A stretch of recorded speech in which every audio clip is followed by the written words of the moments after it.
A lot of people think neighbor disputes start with loud music, barking dogs, or somebody parking where they shouldn't. Mine started with 6 oak trees and a man who thought property lines were more of a suggestion than an actual boundary. Looking back now, it's almost funny, almost. Because by the time everything was over, that man lost tens of thousands of dollars. His dream house flip turned into a financial nightmare. And all because he couldn't keep his hands off something that didn't belong to him. The crazy part is that none of it had to happen. If he had simply knocked on my door and had a normal conversation like a reasonable adult, we'd probably still wave at each other today. Instead, he decided he knew better. My name is Ethan, and at the time this happened, I'd been living in the same house for nearly 12 years. It wasn't some fancy mansion or luxury property, just a comfortable suburban home with a backyard I genuinely loved. The best feature of that yard wasn't the patio, the garden, or even the workshop I'd built in the corner. It was the row of 6 massive oak trees running along the property line. Those trees had been there longer than either me or the previous owners. Every summer, they created a thick canopy of shade that covered almost half the backyard. They kept the place cool during brutal heat waves, gave the yard privacy, and honestly made the entire property feel peaceful. They were the kind of mature trees people pay a premium for when buying a home. Then in early spring, everything changed. The house next door sold. A new family moved in. The husband was named Brandon. His wife seemed nice enough. They had 2 young kids. For the first couple of weeks, everything seemed normal. We exchanged greetings, talked briefly over the fence. Nothing unusual. Then around mid-April, I noticed something that immediately felt wrong. I was mowing my lawn when I glanced toward the property line and saw sunlight coming through areas that had always been shaded. At first I thought maybe I was imagining it. Then I walked closer. That's when my stomach dropped. Several branches were missing from my oak trees. Not broken, not storm damaged, not naturally fallen. Cut. Clean cuts. Fresh cuts. Somebody had deliberately removed them. I started walking the entire fence line.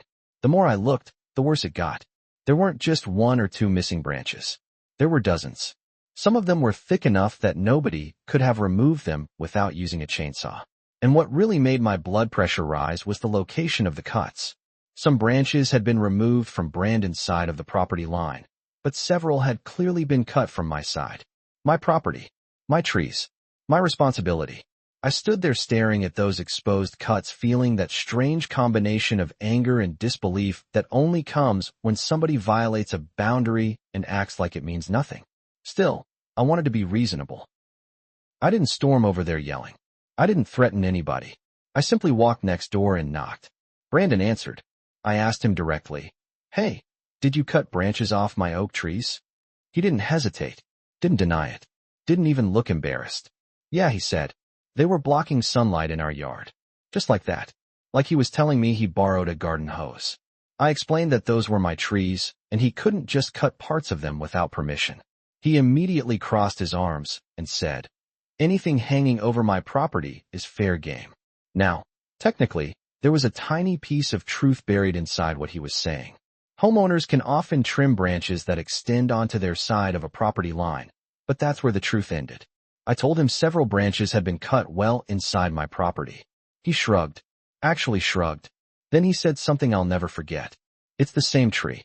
What's the difference?" That sentence told me everything I needed to know about who I was dealing with. To him, ownership didn't matter. Boundaries didn't matter. Rules only mattered when they benefited him. I told him the difference was that he had damaged somebody else's property without permission. His response was a smirk. "They're just trees. They'll grow back." Then he closed the door in my face. Just like that. Conversation over. No apology. No accountability. Nothing. I stood on his front porch for a few seconds trying to process what had just happened. Part of me wanted to believe he was simply ignorant. Maybe he genuinely didn't understand tree law.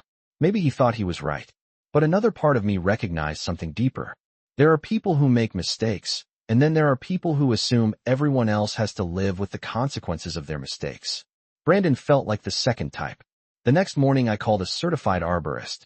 If someone was going to tell me whether real damage had been done, I wanted an expert. What he told me changed everything. After inspecting all 6 trees, he looked at me and shook his head. He pointed out improper cuts, cuts made too close to the trunk, cuts that violated basic tree care practices. He explained how poor trimming creates entry points for disease, insects, and decay.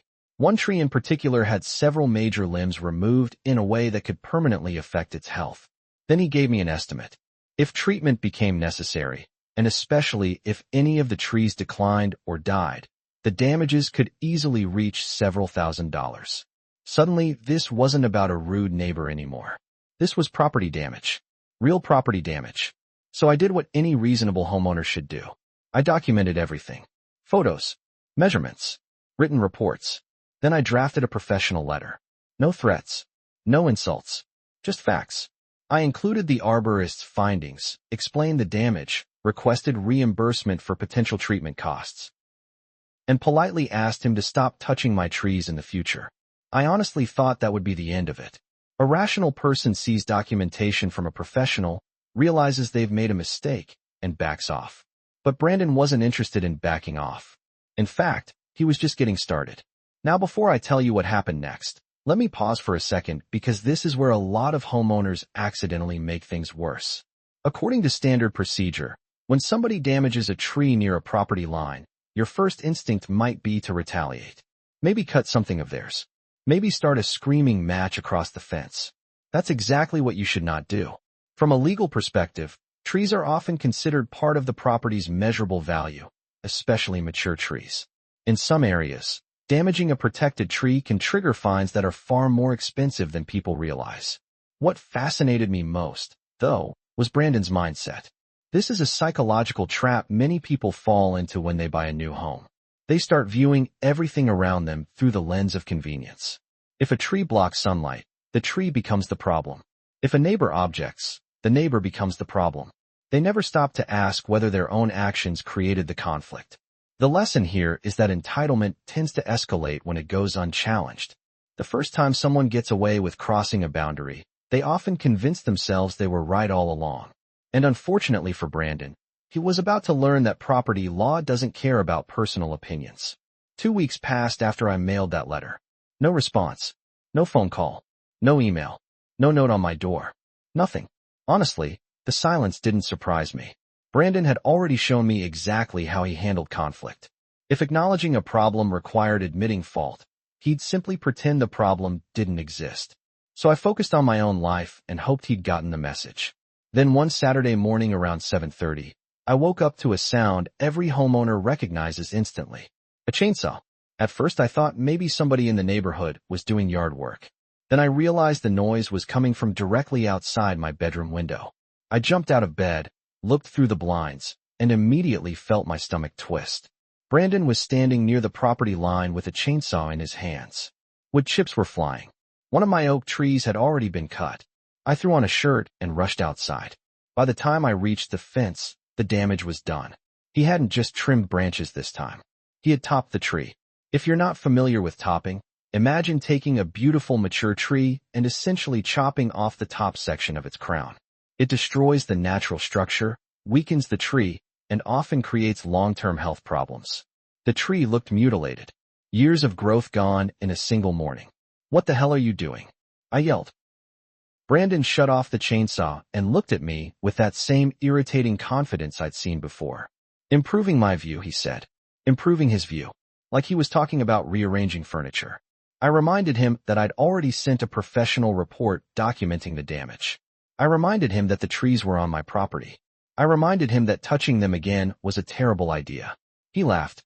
Actually laughed. Then he said, "You don't own the sunlight." I remember standing there wondering how somebody could be so aggressively stupid. Because at that point this wasn't a misunderstanding anymore. This was deliberate. He knew I objected. He knew the trees weren't his. He simply didn't care. That afternoon I called the arborist again. He inspected the newly damaged tree and looked even more concerned than before. He explained that topping is considered one of the worst practices in modern arboriculture. The stress can trigger decay, insect infestations, structural weakness, and in some cases eventual death. The estimated damages increased substantially. That's when I stopped trying to convince Brandon to behave reasonably. Instead, I started asking a different question. What mattered to him? People rarely fear consequences they don't understand. But everybody has a pressure point. I spent a little time researching him online. Nothing invasive. Just public information. That's when I found his professional profile. Brandon worked in residential real estate development. More importantly, he specialized in buying properties, renovating them, and selling them for profit. Suddenly, everything clicked. The obsession with sunlight. The obsession with appearance. The impatience. He wasn't planning to live there long term. The house wasn't a home. It was an investment project. And if there's one thing investors care about, it's property value. I wasn't interested in revenge. I wasn't going to vandalize anything or harass anybody. But I was absolutely interested in accountability. So I started digging into local regulations. The first thing I discovered surprised me. Several of my oak trees qualified as protected trees under municipal code because of their age and trunk diameter. That meant significant trimming required permits and oversight. Even property owners couldn't simply hack away at them whenever they felt like it. Brandon hadn't applied for any permits. He hadn't consulted anybody. He had just started cutting. So I compiled everything. Photographs, property surveys, the arborist reports, dates, timelines, documentation. Then I filed a formal complaint with the city. A few weeks later, code enforcement arrived. The inspection didn't take long. The evidence was obvious. Measurements confirmed the protected status of the trees. Records confirmed no permits had been issued. Brandon was cited and fined. The amount wasn't life-changing, but it was enough to get his attention. For the first time, somebody with actual authority was telling him he was wrong. Most people would have taken that as a warning. Most people would have realized they needed to be careful. Brandon wasn't most people. While all that was happening, I kept researching. The more I learned about the property, the more interesting things became. Public records revealed a series of renovations completed before Brandon purchased the house. A large elevated deck, a finished basement, additional electrical work, plumbing modifications. At first I didn't think much about it. Then I started comparing permit records. Something didn't add up. The improvements existed physically, but permits appeared to be missing. I double-checked, then triple-checked. Still nothing. That raised a serious question. Had those projects ever been approved? I submitted an inquiry. A building inspector eventually reviewed the situation. What happened next felt almost unreal. The inspection uncovered multiple issues. Some electrical work failed code requirements. Portions of the plumbing system had been modified without approval. The deck didn't meet current structural standards. Basement emergency egress requirements weren't satisfied. One issue led to another, and another, and another. Suddenly, Brandon wasn't dealing with a tree dispute anymore. He was dealing with a property compliance nightmare. The timing couldn't have been worse for him because the housing market had cooled slightly, and he was approaching the point where he'd want to list the property. Except now he couldn't simply put it on the market and walk away. Before selling, the violations needed to be addressed. Contractors were hired. Permits were pulled. Sections of work had to be removed and rebuilt. Inspections followed inspections. Every time I saw another contractor truck parked outside, I knew the meter was still running. Tens of thousands of dollars started disappearing into repairs that never should have existed in the first place. Some people later asked whether I felt guilty. The answer is no, not even a little. I didn't create those violations. I didn't build the deck. I didn't install unapproved electrical systems. I didn't ignore permit requirements. All I did was report facts. The city made the decisions. The inspectors made the findings. The consequences belonged to the people responsible. Meanwhile, I still had the issue of my trees. The arborist reports documented measurable damages, and I wasn't interested in absorbing those costs myself. So I filed a claim in small claims court. By then my documentation was extensive. Every photograph was organized. Every report was labeled. Every interaction had been recorded in writing. When the hearing date arrived, I walked into court carrying a binder thick enough to make a tax accountant smile. Brandon showed up looking exhausted. Months of fines, repairs, inspections, and delays had clearly taken a toll. During the hearing, the judge reviewed the evidence carefully. The photographs spoke for themselves. The arborist's professional opinions were detailed and consistent. The timeline demonstrated repeated actions after being warned. That detail mattered. A mistake is one thing. Continuing after notice is something else entirely. Brandon tried arguing that the branches affected his enjoyment of his property. The judge didn't seem impressed. Property rights don't disappear because somebody finds a tree inconvenient. After reviewing everything, the court ruled in my favor. I didn't receive the full amount I requested, but the judgment was substantial. Thousands of dollars. enough to cover damages and reinforce a very important principle. Actions have consequences. When I walked out of that courthouse, I wasn't celebrating. I wasn't pumping my fist or calling friends. Mostly I felt relieved. The conflict had consumed months of my life. I wanted it finished. Eventually, autumn arrived. The contractors disappeared. The inspectors stopped showing up. The endless activity next door finally slowed down. Then the listing appeared. Brandon's house officially hit the market.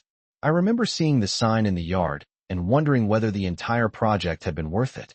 Between fines, repairs, permit corrections, legal expenses, delays, and the court judgment, the numbers had to be ugly. A few months later, the property sold. Public records eventually revealed what many of us suspected. The final sale price barely exceeded what he'd originally paid. The profit margin he had envisioned when he bought the house had effectively evaporated. After all the stress, all the conflict, all the shortcuts and arrogance, he walked away with almost nothing. And the thing that still makes me shake my head is how preventable the entire situation was. This wasn't a story about bad luck.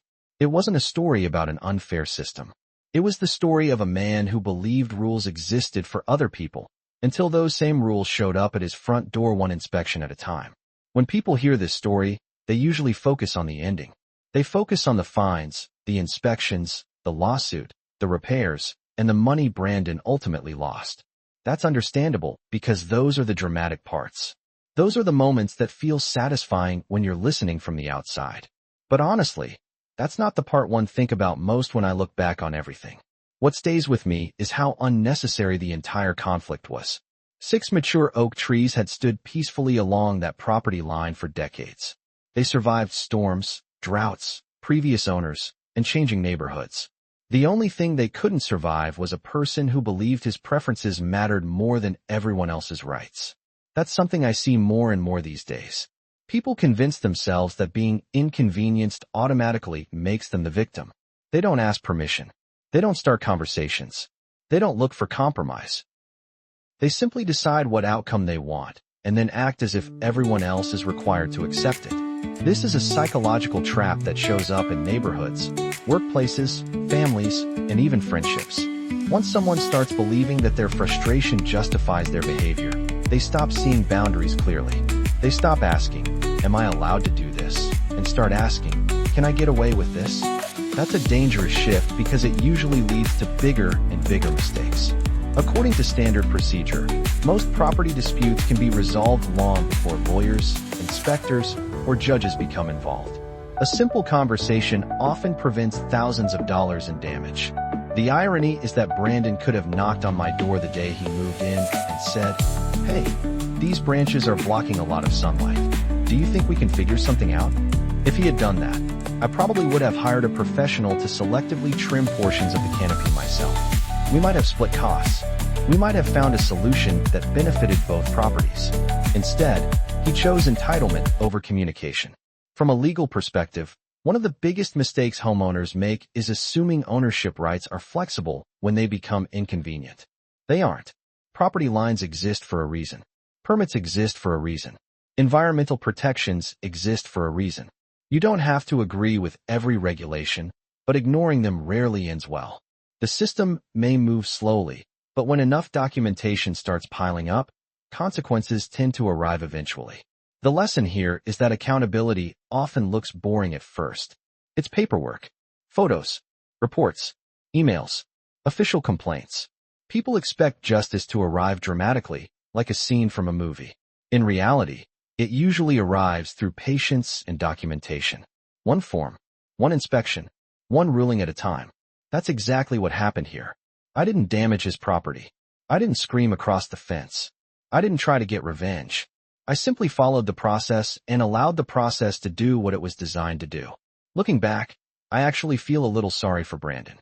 Not because of the money he lost, but because of the mindset that caused him to lose it. Imagine how much easier life would be if you didn't spend every day fighting battles you created yourself. Imagine how much stress, time, and frustration could be avoided by respecting other people's boundaries from the beginning. In the end, the oak trees are still standing. A few needed treatment, one never fully recovered its original shape, but most of them continue to provide shade every summer. They outlasted the dispute, the inspections, the lawsuit, and even the neighbor who started it all. And maybe that's the funniest part. Brandon thought the trees were the obstacle standing in the way of his success. Turns out the real obstacle was staring back at him every morning in the mirror. So now I'm curious what you think. If your neighbor had repeatedly cut and damaged your trees after being warned, would you have handled it the same way, or would you have taken a different approach? Let me know in the comments. And if you've ever dealt with a nightmare neighbor who thought the rules didn't apply to them, I'd love to hear that story too. Trust me, after this experience, very little surprises me anymore.